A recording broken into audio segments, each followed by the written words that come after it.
Bonjour à toutes et à tous, bienvenue dans ce nouveau live, j'espère que vous allez bien dans cette nouvelle batinale. La batinale, c'est les actus tech de la semaine destinées aux entreprises. De temps en temps, on fait quelques écarts pour aller parler des actus tech au sens large du terme. On va dérouler vite fait, on va pas rentrer dans le détail, on va aborder les points les uns après les autres. On va faire un petit focus outils. J'ai mis ça en premier, bon bah on se met directement dans le bain, j'aurais peut-être mieux mettre les news en premier mais c'est pas grave. Donc en gros ici la news un peu importante de la semaine c'est GPTs, c'est l'app market lancée par OpenAI qui développe ChatGPT, qui vient de lancer tout simplement sa marketplace, son app market, on appelle ça un peu comme on veut, un petit peu l'équivalent de l'App Store d'Apple, mais pour l'intelligence artificielle directement intégrée dans OpenAI. On va pas faire le sujet avant le sujet, voilà, juste j'ai tendance à vouloir trop en dire tout de suite. Ensuite j'ai vu ça, je l'ai rajouté vite fait, c'est juste pour dire que l'intelligence artificielle est partout, littéralement dans toutes les sorties des SaaS, toutes les sorties de logiciels, même les anciens logiciels qui sont déjà sortis rajoutent de l'intelligence artificielle, on va aller voir ça. Speedy, j'en ai déjà parlé dans une vidéo mardi matin lorsque je déroule les dernières sorties Product Hunt. Je suis tombé sur Speedy et je trouve ça vraiment chouette. Je suis pas affilié du tout, enfin j'ai pas de lien commercial avec eux. C'est juste que je trouve ça cool et hyper pratique quand on est une société, qu'on fait du marketing, donc on verra ça. Ensuite on parlera forcément d'intelligence artificielle. De toute façon, c'est impossible de ne pas parler d'intelligence artificielle, de faire des actus sans intelligence artificielle parce qu'il y en a partout en fait. C'est vraiment ce qu'il faut se dire et ça va me faire une transition toute faite sur le premier point. C'est que littéralement tous les logiciels qui sortent intègrent de l'intelligence artificielle et même les anciens logiciels qui sont déjà sortis développent leur propre module d'intelligence artificielle. Donc on verra deux choses, l'intelligence artificielle d'Elon Musk, Grok, l'équivalent de ChatGPT directement sur Twitter. Ça promet ça, parce que quand on voit un petit peu ce qu'il a fait, même l'app que tu dev intègre de l'IA dedans, tu nous dis Nesta. Ouais, alors il y a deux choses, soit, on va en parler juste après, je vais pas faire de teasing, je vais juste dire le dernier point, ChatGPT qui a été victime d'une attaque DOS, je crois que c'était il y a 2 jours, le 8 novembre, et qui a plongé ChatGPT un peu dans le noir obscur. Donc je disais impossible, on va commencer par ce sujet-là, qui est ici, de voir une appli qui sort sans intelligence artificielle dedans. Enfin vraiment, tous les logiciels qui sortent, le mardi matin, je le rappelle, en live sur cette chaîne, on déroule les dernières sorties Product Hunt de la semaine écoulée, les 7 derniers jours glissants, et franchement, position numéro 1, position numéro 2, intelligence artificielle, toujours. Soit dans le nom, il y a écrit IA ou AI, mais il y a toujours des fonctionnalités. C'est obligatoire en 2023, t'inquiète. Fais pas traduire les messages entre deux sujets, sans ça, c'est pas mal écrire. Ouais, t'inquiète. Bon, j'aime bien parce que c'est une petite chaîne Twitch. Du coup, il n'y a pas grand monde en général et ça me fait bien plaisir d'avoir des gens qui participent dans le chat. Donc en vrai, ça me dérange pas du tout. Mais bon, peut-être que je vais enchaîner aussi un petit peu. Voilà, donc en gros il y a deux choses sur l'intelligence artificielle je trouve, soit ça apporte vraiment quelque chose d'utile en termes de fonctionnel, soit c'est un faire-valoir marketing, juste pour dire on en a mis dedans, ça sert à rien. Mais il est là, du coup ça fait vendre. Et ça on le voit, d'ailleurs on pourrait rouvrir Product Hunt vite fait. Product Hunt c'est un peu, j'en parle le mardi, la référence qui recense un petit peu les dernières sorties tech. Il suffit de regarder, tiens c'est marrant ce petit bug là. Il n'y a pas eu encore d'upvote, ils viennent juste de réinitialiser la journée peut-être. Peut-être qu'elle s'est réinitialisée à 9h, je sais pas. Ça c'est promu, donc ça veut dire que c'est de la pub. Il suffit d'aller sur hier par exemple, le premier, open source, voilà, ça va pas louper, Open Source Testing Framework for LLM et ML Model. Donc là il n'y a pas IA ni AI dedans, mais il y a LLM. Large Language Model, je crois, LLM. Donc voilà, il suffit juste de dérouler et concrètement, le deuxième, AI Copilot, et puis voilà, les premiers en général. Si on regarde la journée avant-hier, voilà, Copilot encore, Automation, AI, voilà, c'est vraiment, et ça a été de plus en plus, c'est-à-dire que on est parti en décembre de l'année dernière, décembre de l'année dernière, 2022, c'est sorti avant, il me semble, et depuis ça va crescendo, donc ça fait quasiment 1 an, on en est déjà là, alors ça existait déjà avant, bien sûr c'est pas apparu du jour au lendemain en décembre, ah tiens on va sortir ça, non il y a eu de la R&D de folie avant, mais entre le moment où c'est sorti et le niveau qu'on atteint maintenant, en termes de renommée et de puissance, c'est juste exponentiel. Donc je pense qu'il est plus du tout temps de se dire bon, l'intelligence artificielle dans son entreprise, ça existe, je regarde pas comment ça marche, je m'y intéresse pas. Je dis pas de l'utiliser forcément, mais juste de dire ok, c'est là, il faut le prendre en compte, soit si on est éditeur de logiciels, si on est peu importe, enfin qu'on baigne dans le milieu de l'entreprise, il faut savoir que ça existe et il faut savoir comment l'utiliser, même si on le fait pas. Voilà. Donc, après, les gens disent toujours, il y a cette phrase sur Internet qui circule de dire on ne sera pas remplacé par ChatGPT, mais on sera remplacé par des gens qui utilisent ChatGPT. La nuance est importante. C'est-à-dire que dans les usines, on n'a pas été remplacé par des robots, mais on a été remplacé par des gens qui utilisent les robots. Même si c'est pas tout à fait vrai, forcément, ça a fait baisser un petit peu le besoin en production, en masse, en ressources humaines. Fatalement. Donc après, il va y avoir des changements qui vont s'opérer sur pas mal de sujets. Donc tout ça pour dire que le premier sujet, je voulais ouvrir un petit peu la matinale là-dessus. Et l'acronyme, c'est bien ça, LLM, je me suis pas trompé, trop bien. C'est qu'il y en a vraiment partout. Donc avant d'attaquer sur l'app market de GPTs, je voulais regarder un petit peu Figma ici, pareil, qui a lancé son petit module. Ça me permet de prendre à contre-pied le truc, de se dire, ok, tous les SaaS qui se lancent, tous les applis, les outils qui se lancent intègrent de l'intelligence artificielle en native, là on le voit, hein, c'est les derniers lancements, plus toutes les applis qui sont déjà sorties il y a plusieurs années, qui récupèrent un petit peu l'intelligence artificielle pour l'intégrer. Soit c'est utile, fonctionnellement, soit c'est un effet d'annonce marketing. Là, Figma, j'ai pas regardé, je suis pas un expert là-dedans. Je laisserai la place à, si vous connaissez un petit peu Bastille, qui fait des sujets là-dessus, qui sont très cool d'ailleurs, et qui est un peu plus sur Figma et compagnie. Donc là, c'est FigJam. Donc FigJam, c'est un peu l'équivalent d'un Miro, on va dire. C'est que vous avez un grand dashboard sur lequel vous pouvez collaborer avec vos collègues. Et là, vous avez la possibilité de faire des réunions de début de sprint, des brainstorming, des graphiques, etc. Et ça intègre de l'intelligence artificielle directement dedans. Donc voilà, tout ça pour dire que on va pas tester FigJam, c'est pas le but, c'était juste un faire-valoir pour dire que les nouveaux outils qui sortent ont de l'IA, mais aussi ceux qui sont déjà sortis depuis longtemps rattrapent leur retard. Nesta, en fait, beaucoup de monde oublie un truc, c'est de se mettre à jour, utiliser des outils, de savoir de quoi on peut parler, même si actuellement la techno n'est pas mûre, il faut y passer. Ouais, bah carrément. Carrément, bah, se tenir informé, hein, de toute façon, on peut pas juste mettre des œillères et dire l'IA ça me plaît pas. C'est bien de savoir que ça existe, c'est bien de comprendre la technologie, même si on l'utilise pas, même si on l'intègre pas dans son workflow quotidien. Voilà. Figma, ça peut être utile parce que t'es zéro en design. Ouais, bah c'est du design un peu aidé avant de basculer sur du développement. Hein. Tu fais tes maquettes sur Figma et après tu donnes ça au dev pour qu'il code ce que t'as mis quoi, à l'intérieur. C'est ce que j'ai compris, je suis pas expert non plus. Voilà la première actu. Ensuite, deuxième actu, GPTs.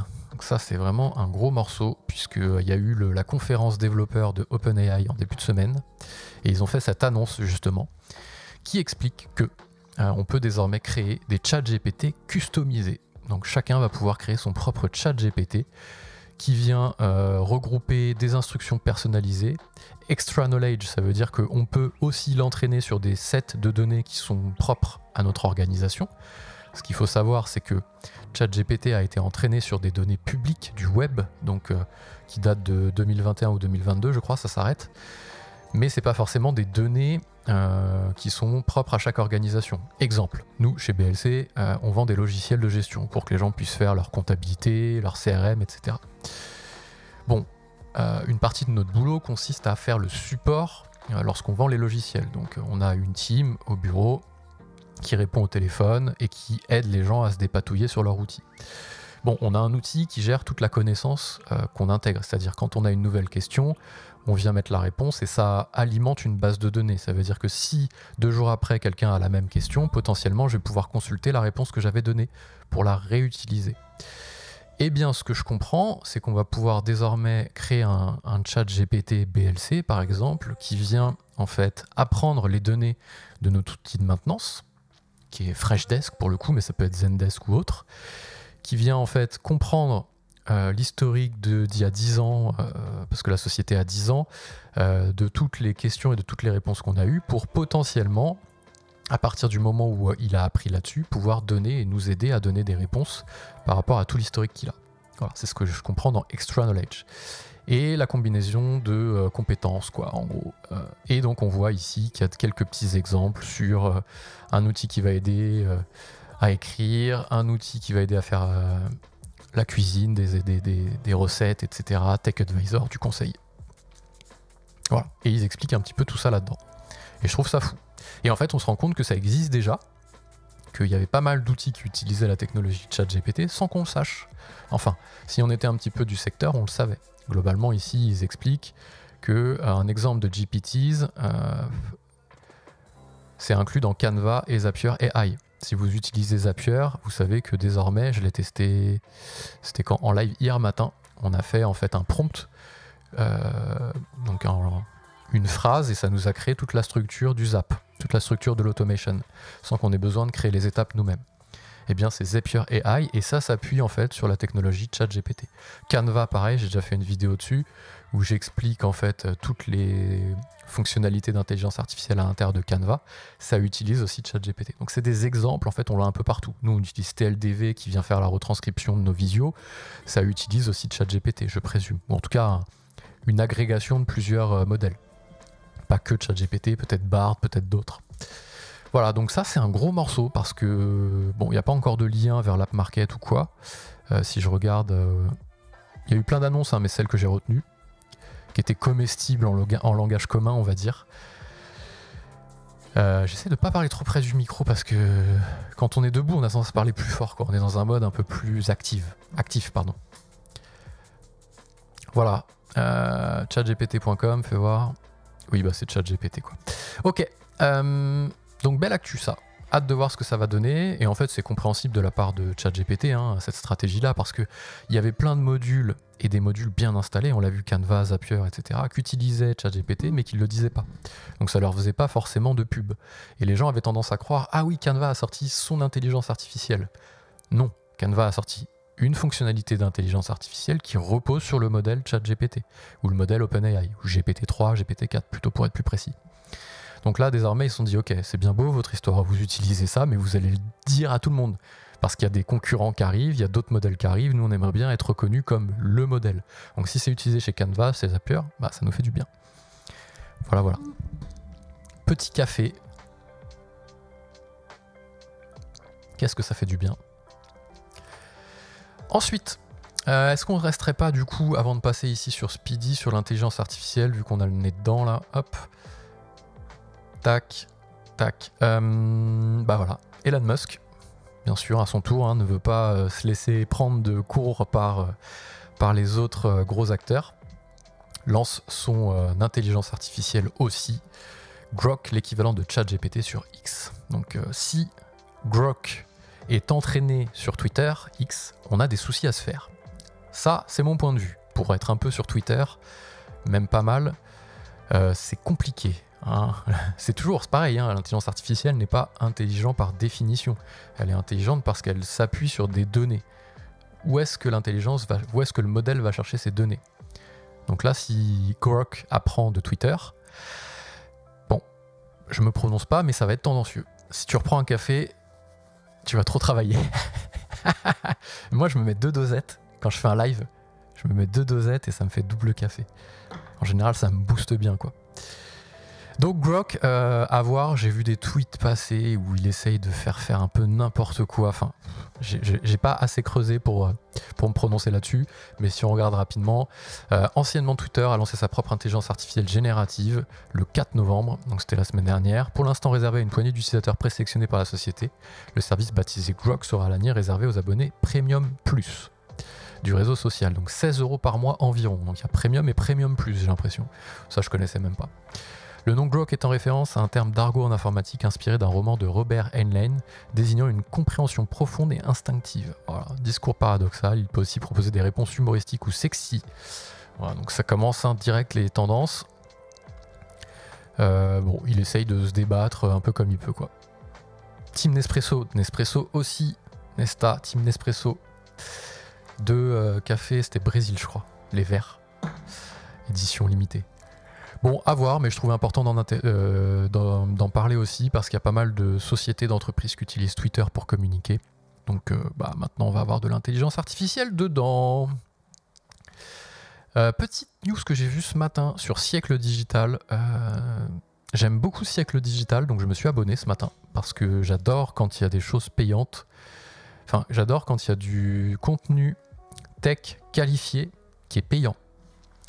Pourquoi ? Parce que ça veut dire que l'information déjà n'est pas gratuite. Il y a des gens qui doivent travailler pour aller sourcer l'information, la vérifier, hein, surtout en ces temps un peu compliqués.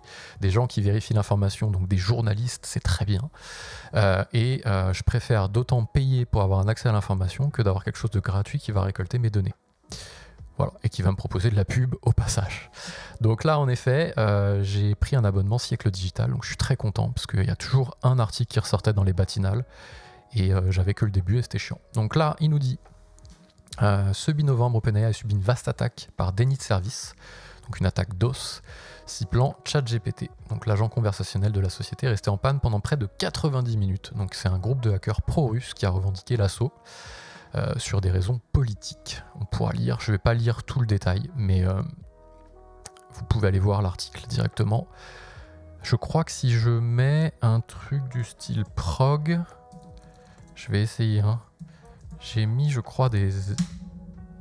Ouais. Si je tape une prog dans le chat, ça vous donne le lien vers le document qui est ici avec tous les petits articles. Donc vous avez juste à aller le voir, et si vous voulez consulter les articles, je préfère d'autant que vous donniez de la force à Siècle Digital, Le Monde, parce que voilà, il faut que j'arrête de parler trop près du micro. C'est compliqué sinon. Ok, tac, tac, ça on est bon. Speedy, ça je vais me le mettre à la fin. Voilà, je vais me le mettre à la fin, une poire pour la soif comme on dit. Hop. Et ça aussi, parce que ça c'est vraiment la conclusion. C'est un peu de l'auto-promo, donc je vais le mettre à la fin. Ça, c'est Nesta, si t'es encore avec nous, qui me l'a poussé ce matin et qui m'a dit « Tu devrais regarder cette vidéo, elle va te plaire. » Et c'est vrai, et ce que je lui disais, que je suis tombé sur la miniature hier et je me suis dit « Oh, ça a l'air pas mal. » Mais je sais pas, ça m'attirait pas. Rien que le nom, Cloudtron, c'était... En fait, Micode, la chaîne, on va ouvrir. Pareil, hein, vous pourrez aller voir la vidéo, donc je vais vous parler aujourd'hui. Ça se fait pas. Je la regarderai de mon côté. Mais la miniature et la ligne éditoriale d'Underscore faisaient que je me suis dit tiens, encore un truc de hack, encore un truc de... Je sais pas, ça sonnait un peu pirate du web, etc. C'est vrai qu'en ce moment, ils ont un peu cette brèche sur laquelle ils se sont engouffrés, où ils parlent beaucoup, ça a toujours été un peu le cas, de hack, etc. Donc quand j'ai vu la miniature, j'ai pas été emballé, et c'est vrai que je le disais, le jeudi en général, il y a pas mal de choix sur YouTube, donc j'ai pas regardé. Voilà, ça ramène des viewers. Bah, ce que tu dis, hein, clairement, ces sujets-là, ça ramène des viewers. Tiens, je vais me mettre en mode chat, comme ça vous verrez aussi ce qui se dit. Donc, mais en tout cas, c'est pas du tout ce que je pensais. Donc là, ils ont fait soit un mauvais choix de direction artistique sur la miniature, parce que ça m'a un peu induit en erreur. Alors que le sujet a l'air très cool, puisque ça a l'air d'être un Zapier open source. Et il y en a déjà un, c'est Nine, je crois, N8N, qui est un peu sur le même truc. On va regarder rapidement, mais j'ai pas envie non plus de faire du React.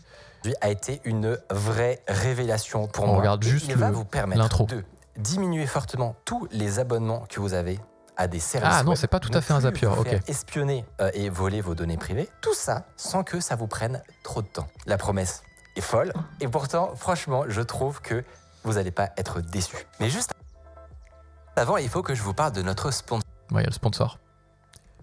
Salut Anto. Ah, il y a un Zapier intégré, ok, c'est ça que tu disais. C'est moi qui ai fait un amalgame, pardon. C'est que c'est un peu comme un agrégateur d'abonnements SaaS. Il y a pas mal de choses qui sortent un peu du style comme ça. Pour découvrir Cloudron. Cloudron.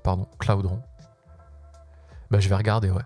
Je vais regarder. Donc, vu que tu l'as poussé, Nesta, et que tu as un bon jugement en général, bien affûté, eh bien, je l'ai mis à l'ordre du jour de la matinale. Ah, et du coup, vu que c'est de l'open source, il faut le déployer, il faut le host, quoi. Il faut l'héberger, c'est pas du SaaS. C'est souvent ça l'open source, hein. C'est d'ailleurs le propre du truc, c'est que c'est pas centralisé. Donc ça veut dire que c'est pas, les données ne transitent pas vers un serveur d'une société qui développe le portail. c'est que tu crées ton propre hébergement en fait, soit sur ton serveur, soit sur ta machine, et ça permet en fait d'avoir ton setup à toi, quoi, et du coup les données restent de ton côté. Souvent l'open source en tout cas propose les deux, soit tu passes par un setup que tu héberges, donc souvent c'est gratuit d'ailleurs, et ou alors tu utilises un hébergement que le développeur open source a mis en place. Voilà, donc on a les deux. Sur Discord, tu m'as envoyé toutes les apps. Ah, j'ai pas vu, du coup, j'ai dû passer direct après, aller me faire un café et lancer le live, donc j'ai pas encore tout bien regardé. Mais voilà, donc à regarder, je l'ai intégré directement ici, pareil, hein, si vous voulez aller voir tous les liens, c'est pas des liens affiliés. Je remets, tac, vous avez accès à mon petit, je sais plus comment ils appellent ça, sur Arc là, mais ça vous donne accès à ce petit document là où on a tous les liens des sujets qu'on aborde ce matin. Divers, hop, ça je l'ai bien kiffé. On va passer à Speedy. J'en ai déjà parlé. Whiteboard, ouais, c'est un peu ça. J'en ai déjà parlé mardi, je crois, parce que c'est quelque chose que j'ai découvert en faisant les reviews Product Hunt. Donc tous les mardis, je rappelle, on fait à 9h. De toute façon, les lives, c'est souvent à 9h. On ouvre Product Hunt et on regarde les dernières sorties intéressantes. Le premier et le deuxième, en général, de chaque journée. Celui qui a récolté le plus de votes.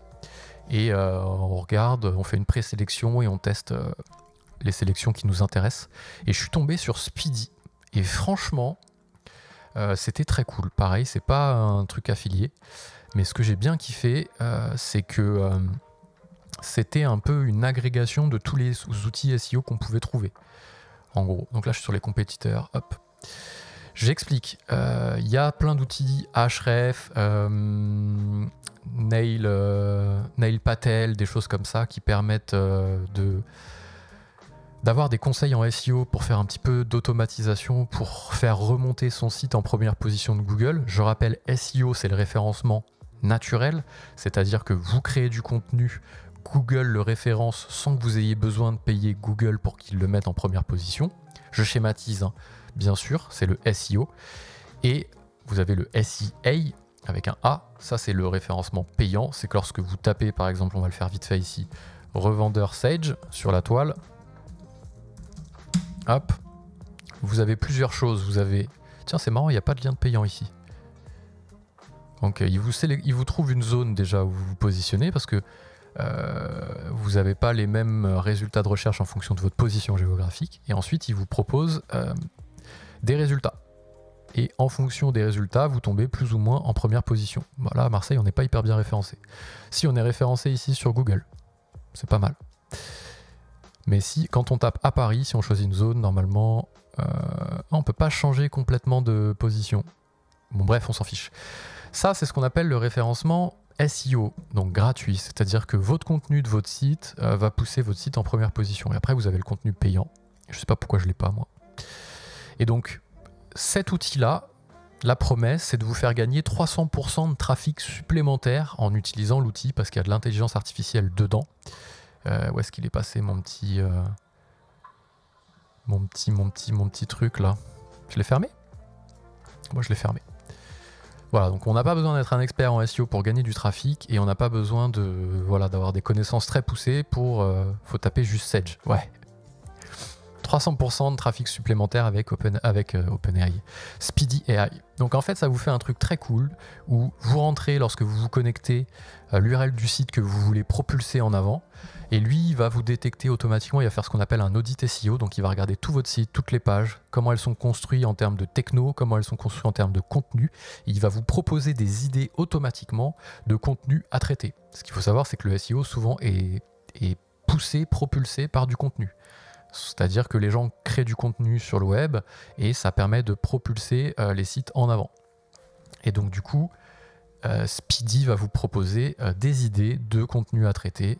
Si vous prenez par exemple My Business, soit en fonction de vos concurrents. Voilà, les concurrents ont traité ces sujets-là, vous pouvez vous positionner sur les mêmes sujets. Soit en fonction de ce que recommande Google, puisque vous pouvez brancher aussi votre Google Search Console. Donc la Google Search Console, c'est... on va pas faire un cours sur le référencement, l'analytics, etc. Mais en gros, c'est un petit portail Google qui vous permet d'avoir des données un peu dev sur votre site, en gros. Soit en fonction des idées en fonction donc, de vos concurrents, de ce que propose Google, de votre business, donc de votre site. en fonction de ce qu'il a été scrappé sur votre site internet, et en fonction de la trend. Donc la trend, c'est les sujets trending du moment, trendy du moment. Et ce qui est bien, et ce que je trouve ça cool, c'est quand il y a un sujet qui vous plaît, vous allez cliquer juste sur Write. Alors il y a deux choses déjà, vous pouvez voir la difficulté d'atteindre des premières positions. Ça c'est classique dans les outils SEO. Est-ce que ça va être difficile d'aller en première position ou pas? Sur un sujet très trendy ici, il y a la difficulté qu'augmente, ça devient jaune, c'est compliqué, mais il y a un volume plus important. Donc vous aurez plus de mal à vous positionner, mais vous avez un volume de recherche qui est pas mal. Donc là, il faut trouver un juste milieu entre les deux. Ici, vous voyez le rôle des partenariats technologiques dans la réussite des entreprises. Difficulté 23, par contre, volume de recherche potentiel 6000. Tiens, c'est intéressant, ça me plaît. C'est parti, je me positionne dessus. Ah purée, je peux plus. Subscription as end. Donc en gros, je ne peux plus ouvrir je peux plus utiliser, il faut que je paye. Donc ça me dérange pas de payer, mais là le faire en live, ça va être contre-productif. Donc je vais aller juste regarder vite fait la petite vidéo que j'ai faite et vous montrer un replay de moi-même. Je sais pas si c'est déjà en ligne, je crois pas. Mais il y aura en avant-première du coup. Qu'est-ce qu'il a YouTube? Il est où mon Speedy, il est là. Ah si, ça y est, c'est public. Bah voilà, il y a déjà la vidéo qui est en ligne. Parfait. Je sais même plus en fait. Je vous mets le lien si vous voulez aller la voir, mais on va regarder vite fait parce que j'ai commencé à aborder le sujet, donc tant qu'à faire, on va essayer d'aller voir un petit peu ici. Aujourd'hui, je vais vous parler d'outils SEO, mais ce que j'aime bien, c'est que directement, si ce sujet nous intéresse, on va pouvoir aller, hop, cliquer sur écrire. Il va nous générer automatiquement un article de blog avec les sections H1, les sections H2. Ce qui est bien, c'est que j'ai même plus besoin de parler, quoi. Je fais une vidéo dans la semaine, je la lance en live et après, moi, je vais me faire un café. Qu'on aura défini au préalable. Incroyable. Professionnel, friendly, funny, insightful, informationnel, etc. Moi non plus, j'aime pas entendre ma propre voix, mais bon. Etc. Avec un nombre de mots ici qui est de 1001. Donc là, en gros, ce que je dis, je vais quand même faire un peu de boulot, quoi. C'est que le sujet nous plaisait par rapport à ce qu'on a vu juste avant. Ici, tac, si ce sujet me plaît, je clique sur Write et après, qu'est-ce qu'il me fait? Hop, il me propose automatiquement un article de blog. Je peux changer le ton ici, vous voyez, le ton abordé. Je peux générer automatiquement un post Facebook, un post Instagram, un post Twitter, un post LinkedIn, une newsletter et je peux publier directement sur tous les réseaux. C'est-à-dire que je ne bouge pas de mon outil, il m'a détecté mon site, il m'a proposé des sujets, j'ai généré du contenu grâce à ce qu'il m'a proposé en toute connaissance de cause et j'ai cliqué sur publier, tout ça sans rien faire. Donc il a autopilote le truc en fait. Quid de les contenus générés par intelligence artificielle, est-ce que c'est pas pénalisé par Google? Est-ce que Google n'est pas capable d'aller voir si le contenu, l'article de blog a été publié par une intelligence artificielle et de pénaliser son référencement SEO? Je ne sais pas. Voilà. Donc c'est un peu la zone d'ombre. On ne l'utilise pas. Bah, d'ailleurs, hein, j'ai voulu me connecter. Là, on n'a plus accès. Donc il faut s'abonner ici. Hop. Donc c'est 49 € par mois. Donc ça y est, c'est pas non plus hyper cher par rapport aux autres outils qu'on connaît. Les autres outils sont souvent plus chers. Et si vous êtes en mensuel, voilà, on est plus là-dessus. Non, c'est un peu les prix du marché en vrai. Mais franchement, pour en avoir utilisé pas mal, c'est un peu le plus clair de tous ceux que j'ai pu trouver, quoi.